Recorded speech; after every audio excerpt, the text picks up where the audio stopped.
All right. Looks like we're live on YouTube. Nice. 2 people are in. Is that you guys?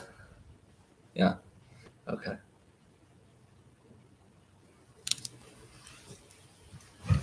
So you're connected, right? Yeah. We're telling your follower. Okay. So we're live on YouTube and Instagram right now. Let's just give it 1 minute to get people to log on. If anyone can hear us, can you just give us a thumbs up? I don't know if you can hear us or see us. It looks like we have a couple people joining. Nice. All right. Yeah, let's just give it a second. I just want to make sure that people can hear. All right, cool. They can see us there.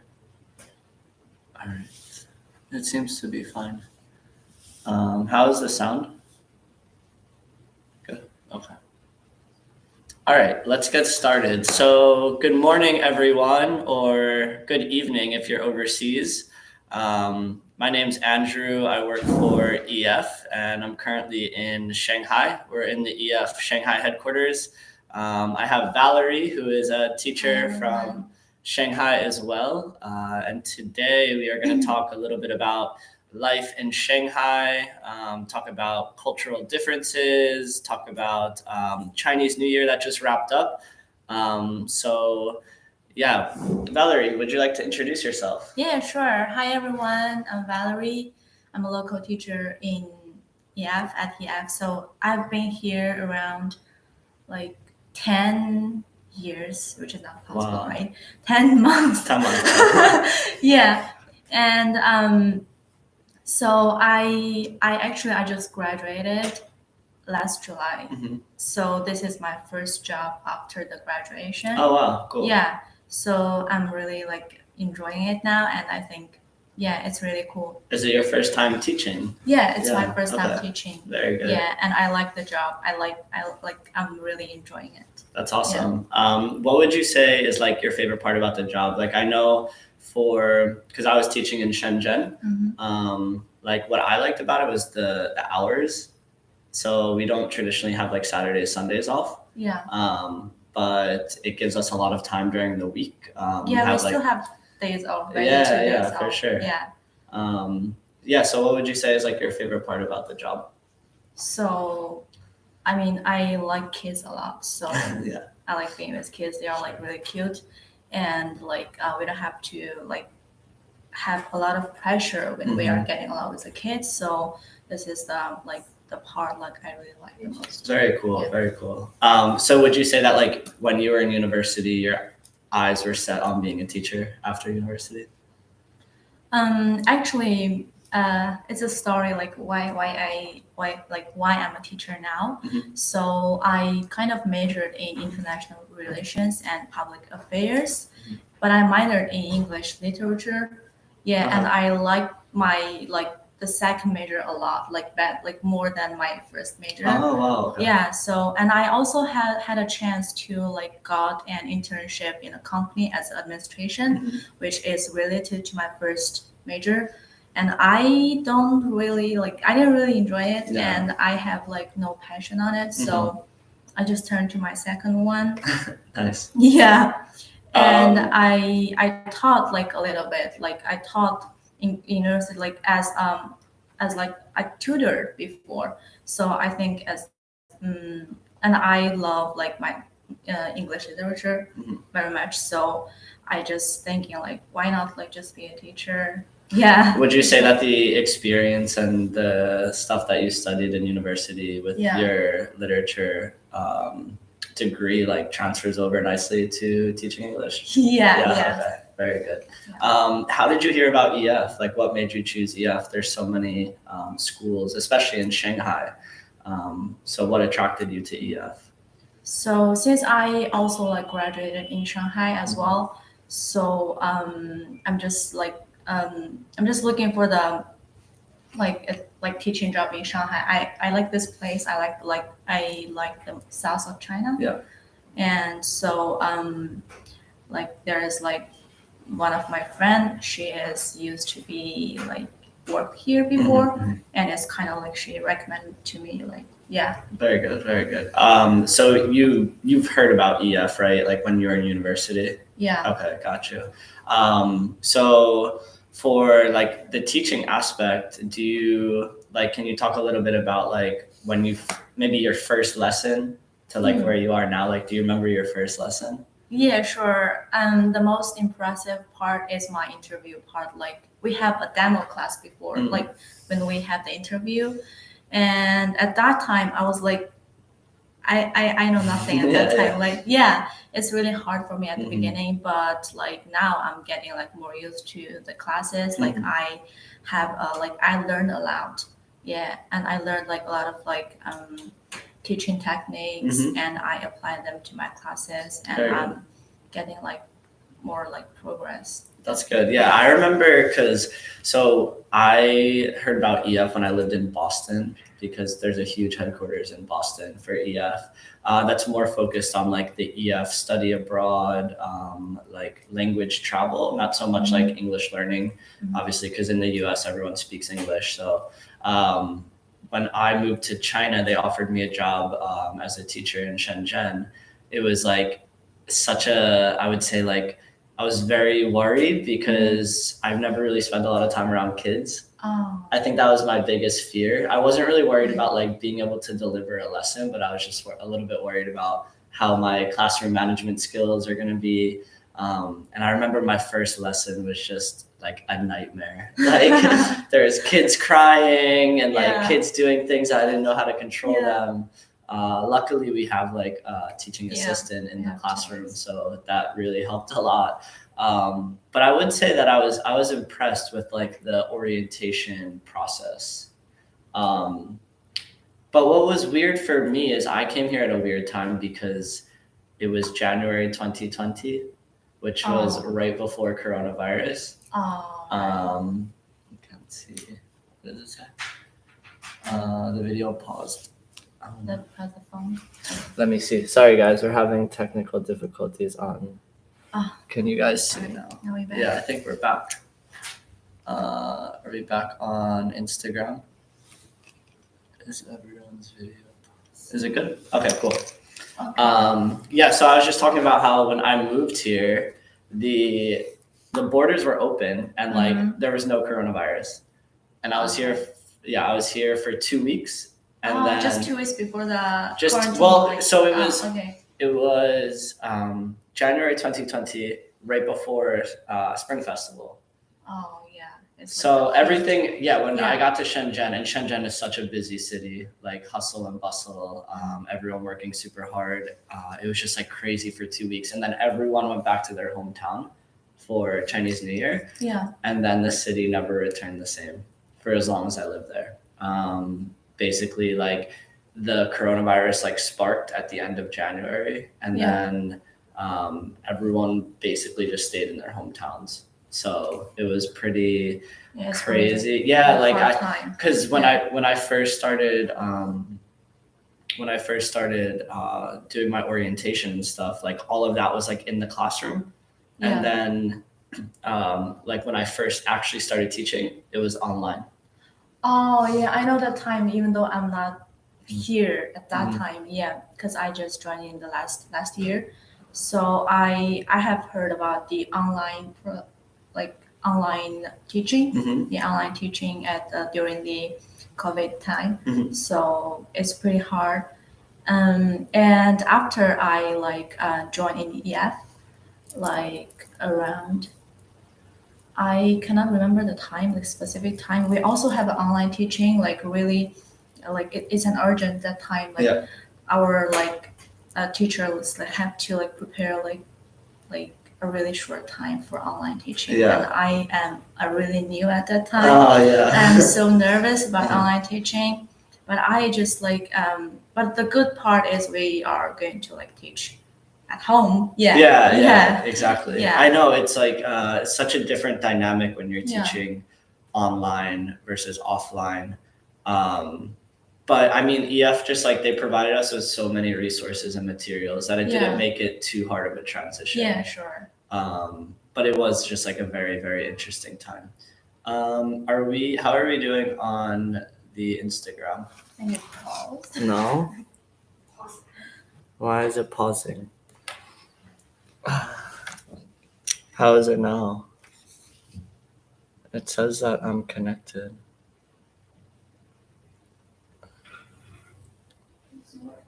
What? I'm on the Wi-Fi. Okay. It says it's reconnecting. Hold on.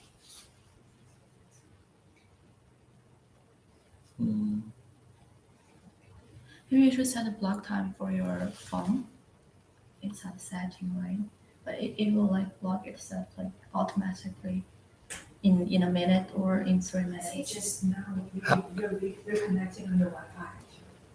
Oh, Yeah, not anymore. How is it? Can you guys see? No.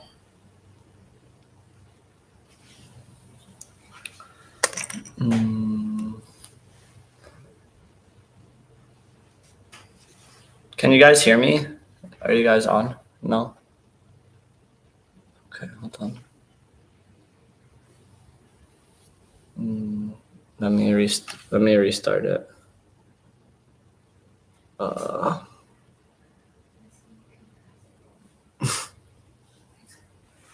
Is it good on yours? Okay.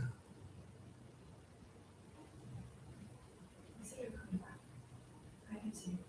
You can see me? Maya, how is it on yours?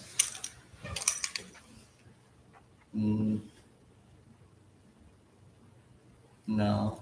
Maya, can you maybe log on to yours? Can I use your phone?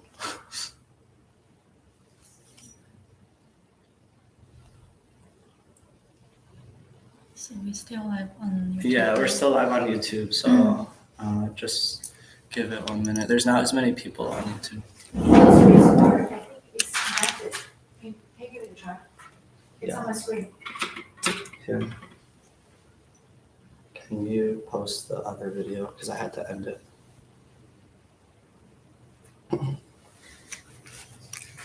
No, I mean, can you just quit and try it again? Yeah. Because I think it is working.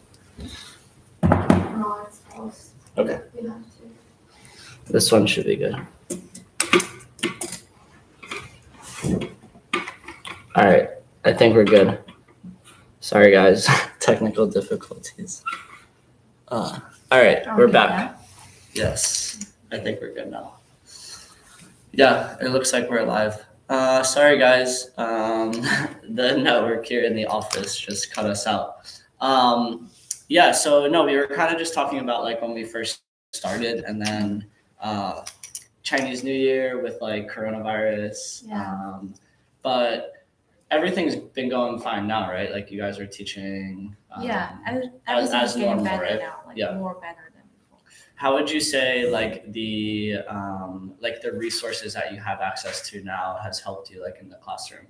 Like, do you feel like you have a lot of support from your colleagues? Are you guys like doing a lot of like activity sharing and stuff Yeah. like that? Okay. I think the most part is the activity sharing. We are like sharing the activities, and the resources are really like enough for us. I mean, really good for us. Yeah, we can use it very well, and we can also like be more creative when have the class. Yeah. So it depends sometimes. Yeah. Yeah, very good. So would you say that like from when you first started as a teacher, like compared to now, 10 months past, like how much more comfortable do you feel? Are you like a lot more I don't know, like confident, I would say?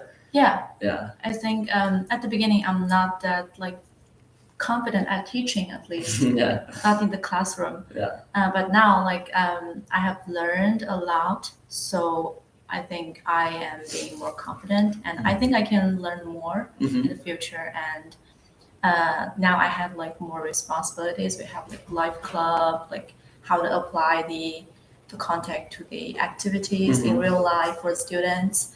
And we have a lot of like specialists in our center. We can choose our like which one we're interested in, and then we can just join the like different, like we can just be a different specialist for our like center, and we can have like more responsibility to take, and we can like because I think the EF's career path is really clear and like really reasonable. Mhm. Yeah, you have to do a It's lot very of like things. structured, right? From the Yeah. moment like they give you like, okay, here are the different levels of Yeah. teacher. That can you maybe talk a little bit about like what are the different levels? Like you mentioned something about like a specialist role, which is Yeah. taking on more responsibility. So yeah, maybe talk a little bit about like how the structure is to get promoted and to move up as a more senior teacher. Yeah, for now I'm a like T2 teacher to like the second level kind Okay. of like because I'm here just only like 10 months. Yeah. And we are going to pass our probation in the first 3 to 6 months. Mhm. And then we are going to have like each 6 months we will have like PRM like personal review meeting. Okay.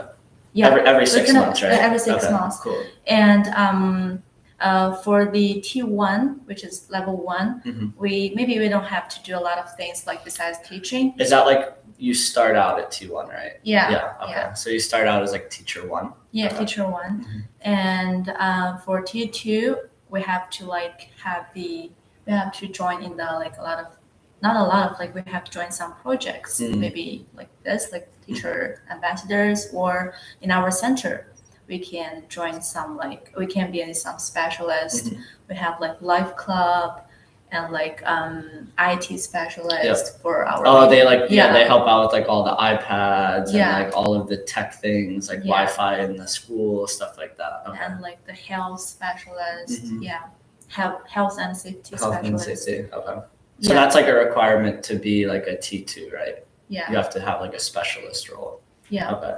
And then how do you go up? What is it? T3 T3, would be the next one. T4. Okay. Yeah. Then we will take more responsibilities Mhm. if we want to like move further. Yeah. And like we have for T1 to T2, we have like senior teacher. Yeah. If I pass like T4, Yeah. I will be a senior teacher 1, senior teacher 2, Okay. 3, 4, like Yeah. So we So have like really clear way. yeah, because I remember when I was teaching in Shenzhen, a lot of the like senior teachers, they were like super supportive. They would like observe my classes, give me like a lot of feedback. Yeah. And I think that stuff was really constructive for me because it really helped develop me, not only just in the classroom, but really just like more reflection on kind of how I'm like progressing as my career is developing.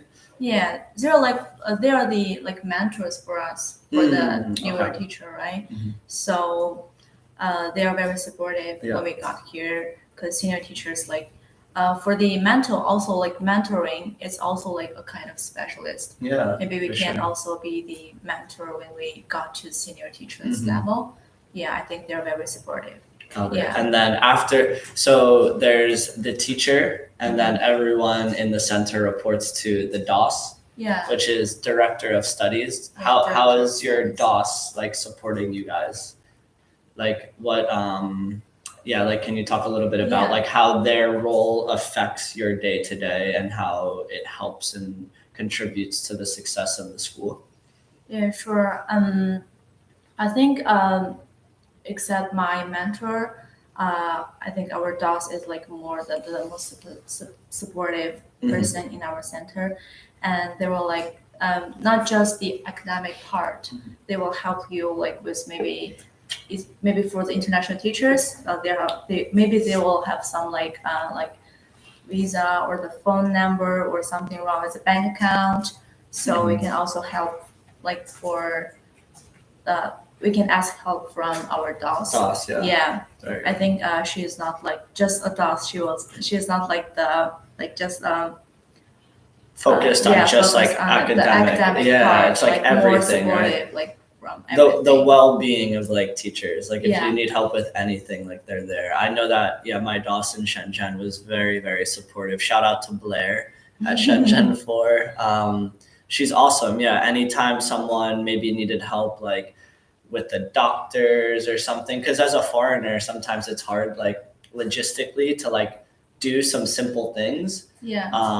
But I had a lot of support from the DOS, which was really, it made me feel a lot more comfortable. Like, I don't know about how your school is. Every school has a different I guess, vibe, but Yeah. our school was like very family oriented. Like we were so close.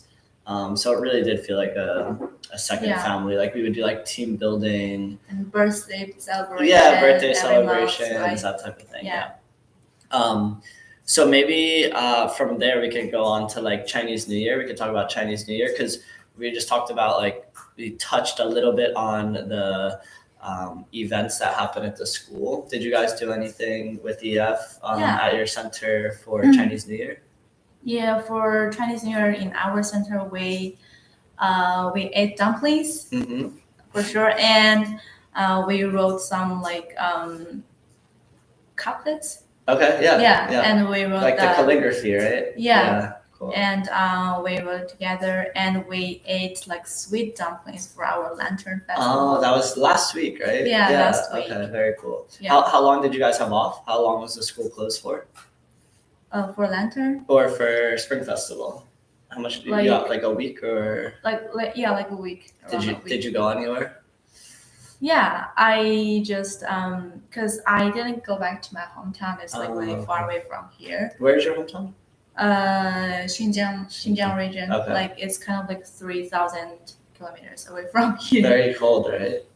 Or no? Yeah, I don't it's know. very cold like Yeah. during winter, Uh-huh. of course, and so I just spend my time with my friends Mhm. or just chilling at home. Okay, Yeah, nice. have a good rest.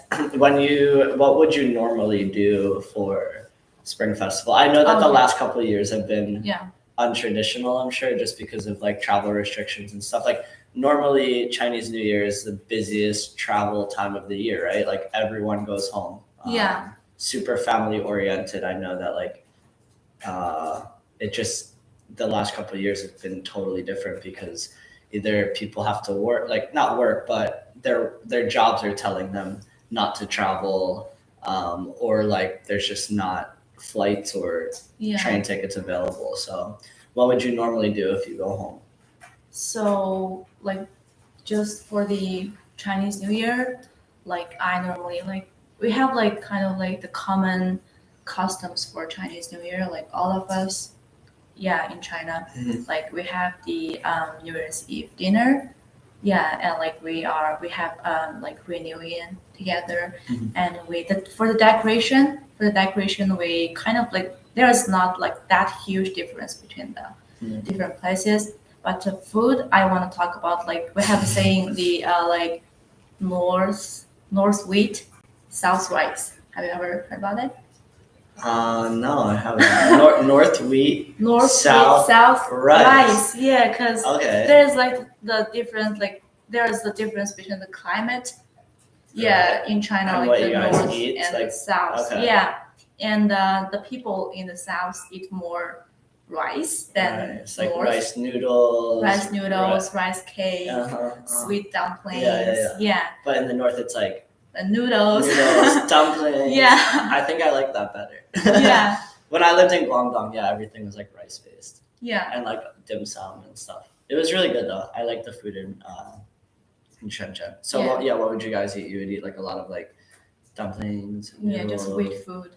Yeah. Like more than the south. A lot of meat. Do you eat a lot of meat in the north? I mean, we eat a lot of meat like for like being in Xinjiang, because like we have our own like farm. Oh, Yeah, we cool. have- yeah. Your family or like where your family's from? They're also from Xinjiang, actually. Yeah. I'm saying like your family in Xinjiang has their own farm. Yeah. I mean, Wow. basically, Very because cool. I'm a minority. Yeah. Yeah. Got it. And so like with minorities in Xinjiang, they have their own like not like the big farm, but just our but own. like you're like self-sustaining. Yeah. Oh, that's very cool. That's so different. So different than being in Shanghai, right? Yeah. Yeah, like you can just go to the store and buy anything you want. Yeah. You don't have to have a farm. So what did you do while you were in Shanghai this year? So since There's so many decorations. I Yeah. was happy to see there's a lot of cool things like just walking around. I went back to Shenzhen for a couple of days. Mhm. And I actually think in Shenzhen there was more decorations than in Shanghai. Like just so like many. in the street or Yeah, like on the street, like the every lamppost had a lantern, every Oh, door yeah. had a ribbon on it, just like so many like red decorations everywhere. I felt like that here, but maybe since Shanghai's a little bit more international, it wasn't Yeah. I as think this is a reason. in your Yeah. face. Yeah. Yeah, we have like some maybe private places like not in, because this is like still downtown for Shanghai. Yeah. Maybe in some other places. Like that, which is in Jing'an district, Yeah. and like you said, it's very centralized Yeah. in Shanghai. But like the further out you go, I guess the more maybe traditional Chinese I might get, and like more local Shanghai people. Like here, it's very like commercial, many offices, beautiful like big buildings and stuff like that.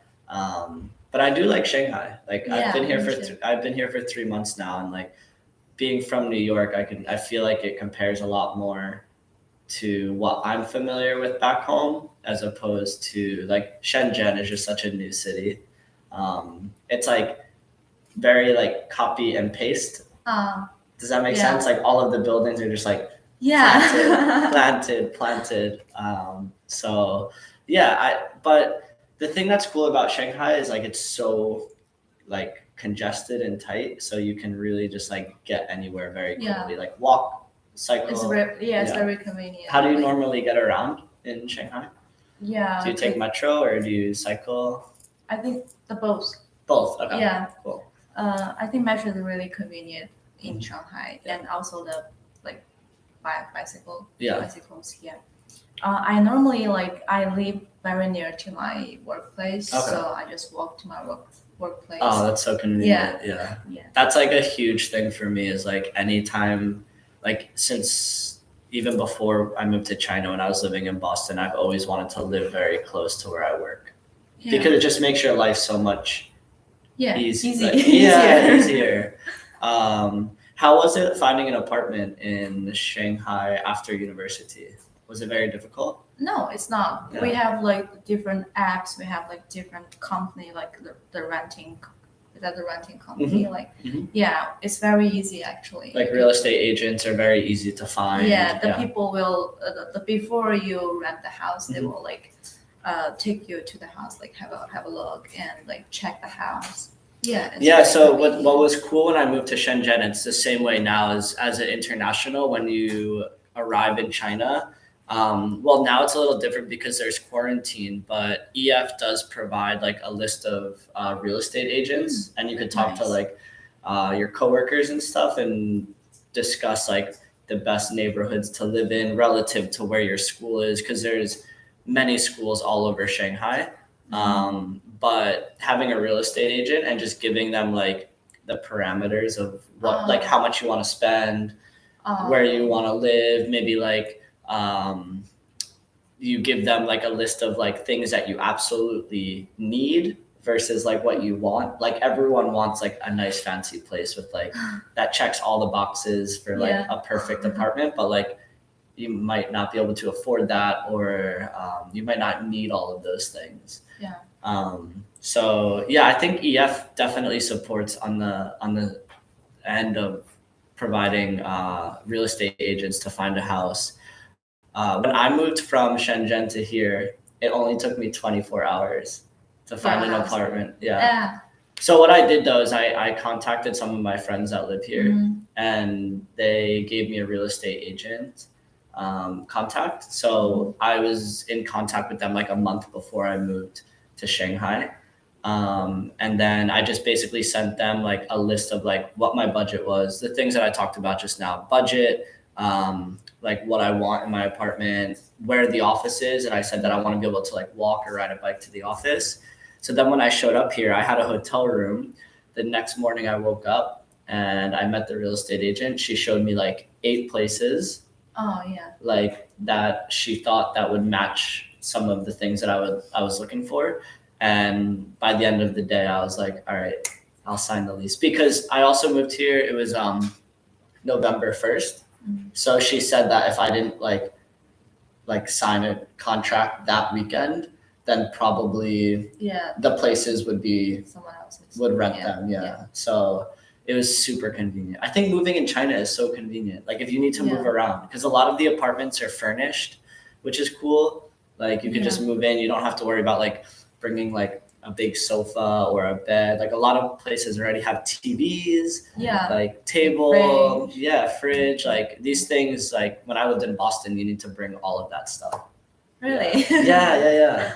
I mean, like there was my place in Boston had like a washer and dryer, and it had like a refrigerator and like a kitchen, but like everything else, like sofa, TV, coffee table, Oh. bed, all of that stuff, like I have to move. That's too much. But here, and then also like shipping things around is Mhm. very convenient, right? Did you have to like have a hire like a person to help move things? Yeah, we Yeah. have like we can just call like the D. Do you know DD? Yeah. Yeah, the app. We also like have we have a lot of apps for everything. Yeah.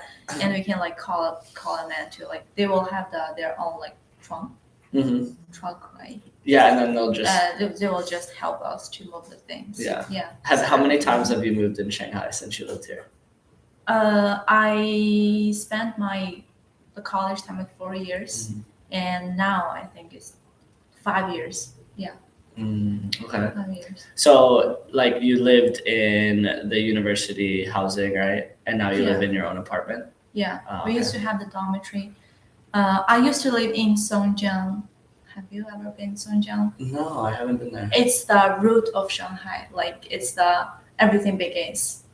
You should visit there. Like, they have like a lot of traditional buildings and places for visit. Is it far from like city, like Jing'an, from city center? From Jing'an, it will take like 1.5 hours on metro. Okay. Yeah. Not so bad. Yeah. Yeah. Where are like some of your favorite places to go in Shanghai? Downtown. Downtown. Yeah, and some like I prefer like some like there are a lot of like Stuff. Yeah. I really like going to the Bund. The Bund is really cool. Yeah. It was funny though, like when I moved here, it took me like a month just to get to the Bund because I was like, oh, I live in Shanghai, I'll like get there whenever I get there. It's like the sign. Yeah. Yeah, it's very picturesque. It's beautiful. Also, like there's so many. I really like going out to eat and like trying like different restaurants and stuff. There's so many Western restaurants here. Yeah. So many more than Shenzhen. Like in Shenzhen, there's maybe only a few Western restaurants, but in Shanghai, there's like a Western restaurant on like everywhere. in Jing'an, I think in the city center here, it's like a lot more popular. Yeah. But there's like a Chili's. Have you ever been to Chili's? That's like a very popular American franchise restaurant. Oh, really? Yeah. And everything's like reasonably priced. Like the difference about Shenzhen and here and like the prices is for like Western food. In Shenzhen, there's not as many options, so the prices are higher. But like here, it's more like normal to like, I don't know. It's not as like crazy just to go buy like a cheeseburger or something. Like there's like Shake Shack. Have you been to Shake Shack? Yeah. And then like Fat Cow. That's a good place for burgers. Yeah. And a lot of like bars, like not like the like chill bars. Yep. Yeah, very really cool, good. like very small little like intimate like cocktail bars. There's like Have you ever been to Pocho? No. Where is that? It's on the Jiangsu Road, I think. Yeah, it's very small, but really nice place. Okay. They have good drinks? Yeah. All right, nice. I'll check it out.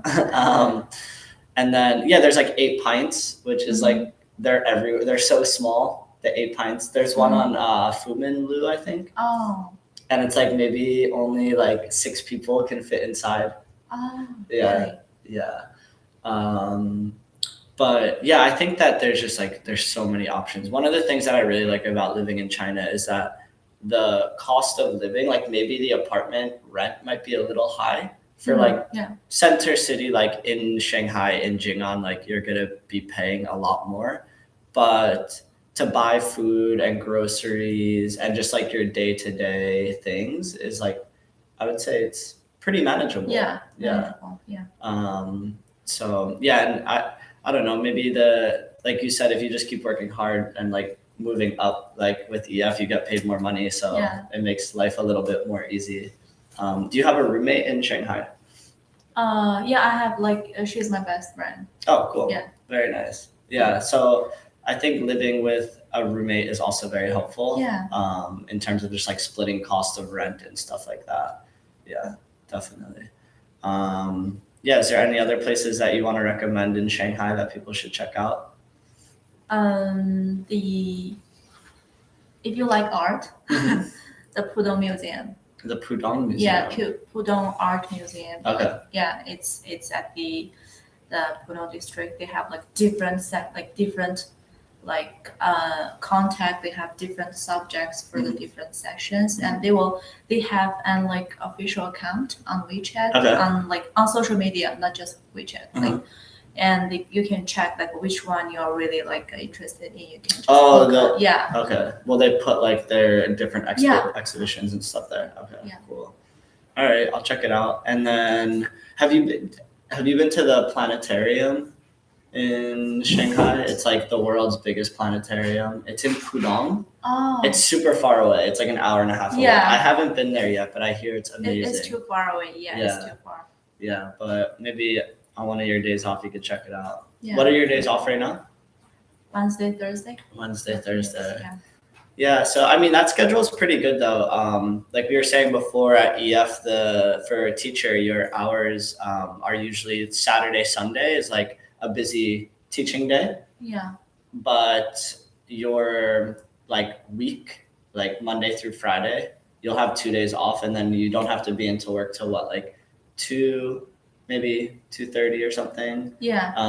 So you have like all morning and like afternoon to like do something, and like that, like during that time there's no one out, everyone's like Yeah, I like this kind of schedule like better than the like day offs on weekends. Yeah, Because there are a lot of people on weekends like everywhere. I know. So There's like a queue for everything. Yeah, definitely. Yeah, I think for going, like when I go out on Saturday, my days off are Saturday and Sunday. Sometimes if I want to go to like a museum or something, yeah, it can be very busy. yeah. Like just so like if I want to, yeah, just even going out to eat, there's usually like wait in a line like the whole day. Yeah, Yeah. definitely. Cool. Is there anything else that I guess you can maybe mention about working at EF? Like, do you see yourself working for EF for a long time? Is it a job that you feel like you still have like, I mean, 10 months isn't a long time at any job. But I mean, we have some teachers that have been here for like 8 years. 8 years. Yeah, my mentor. Oh, really? Yeah. Who's your mentor? Juno. Juno. Okay. Yeah. Shout out to Juno. Cool. Yeah, she's my mentor, and she's been here around like 8 years. Very nice. Yeah, and I can learn a lot from senior teachers. Yeah. And I really appreciate. That's good. Yeah. Yeah, I think it's very empowering. Like EF provides like a lot of resources, but they kind of let you like have your own style on like delivering a lesson planning and stuff like that. Like they'll definitely give you like all of the like structure needed Yeah. and resources needed, but you can really like tailor make your classes depending on. Yeah, it can be like more creative and more flexible. Yeah, definitely. Do you have a lot of international teachers at your school? We have like around like 3. Okay, Yeah, cool. and like one of them like is my best friend, kind of like my best friend. Like shout out to Odette.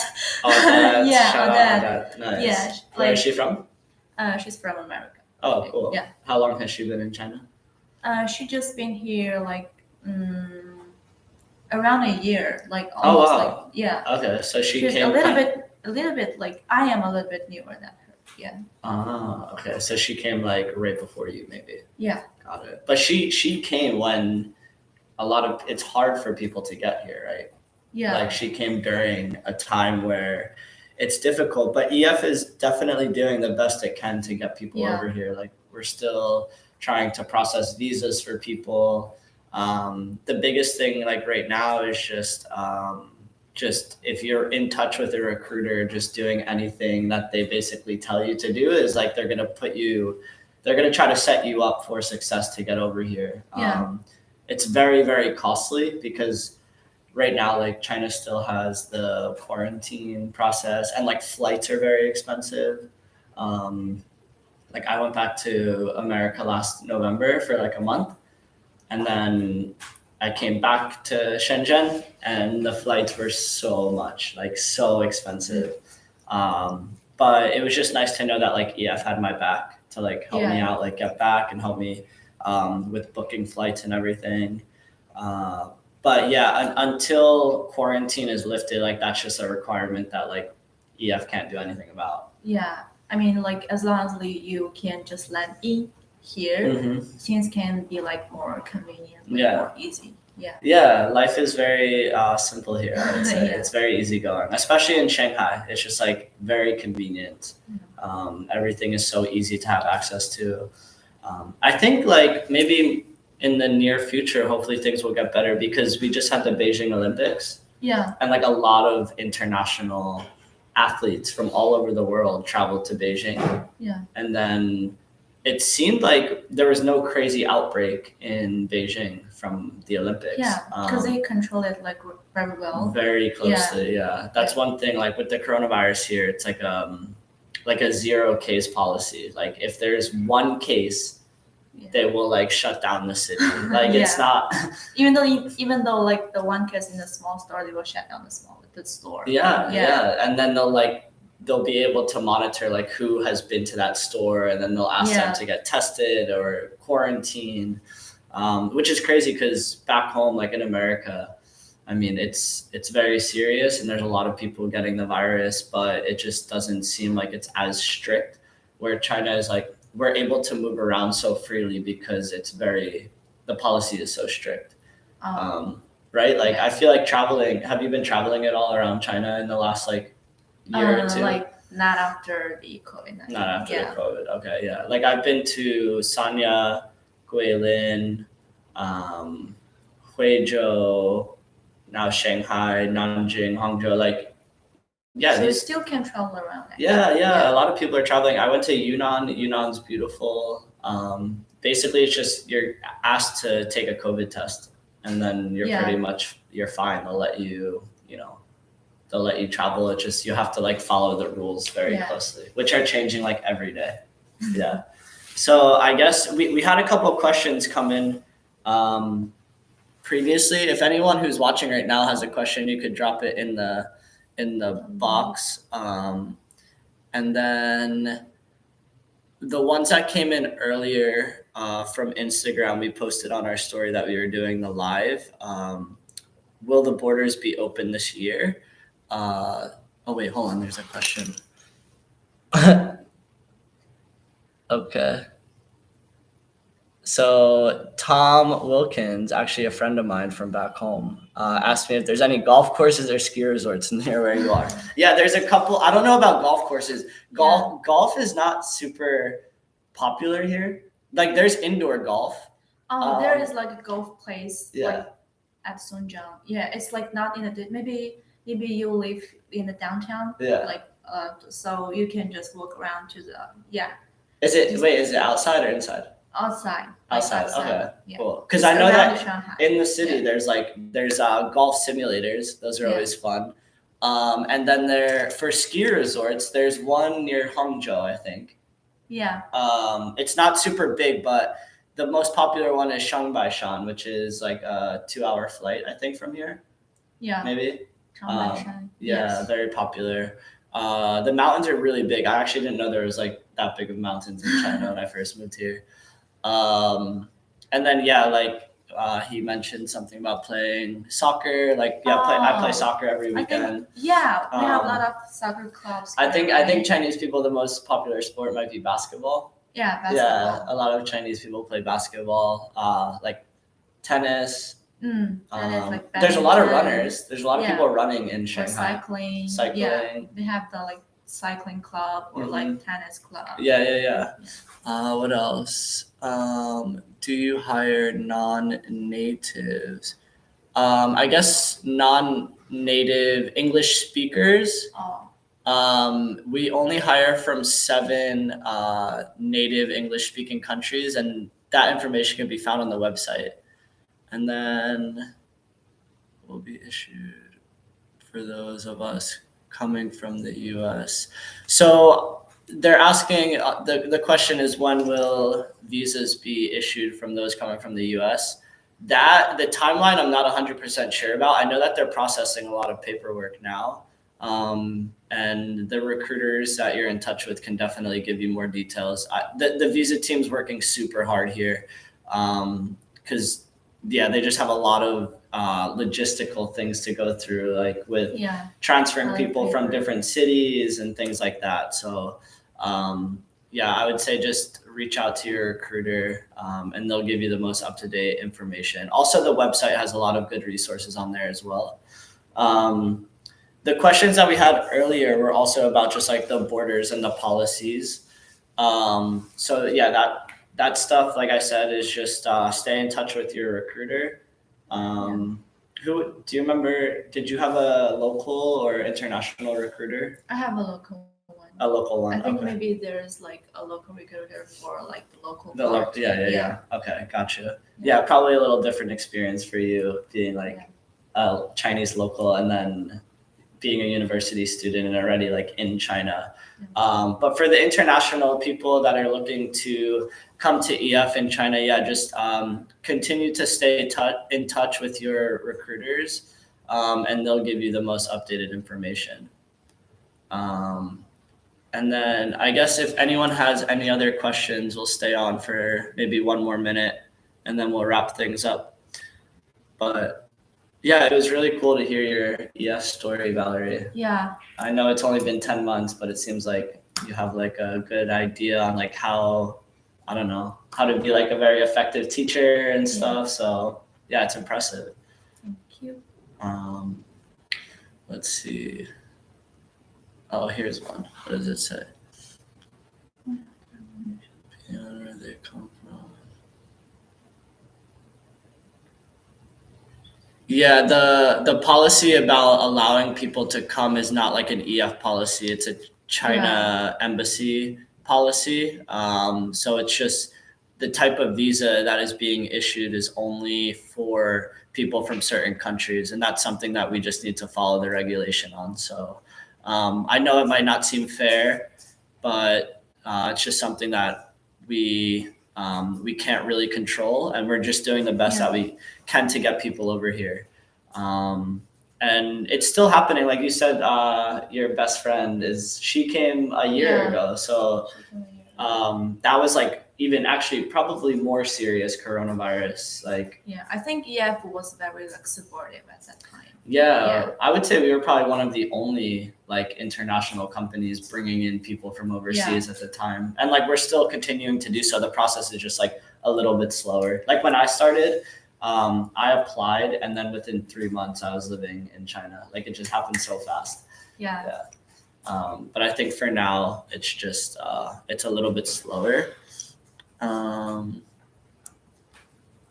Let's see. Any other questions?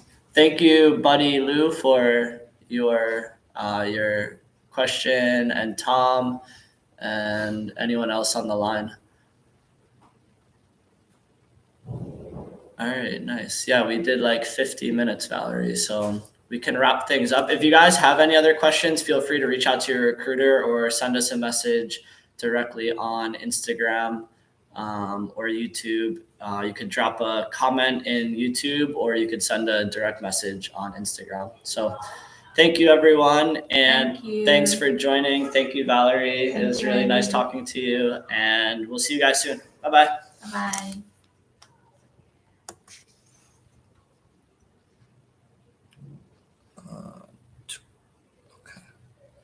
Yeah. Okay, nice.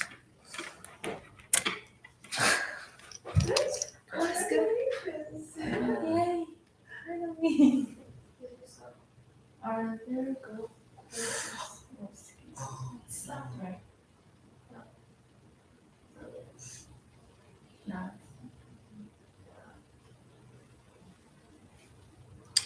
All right, let me see. Yeah, it ended. Let's see.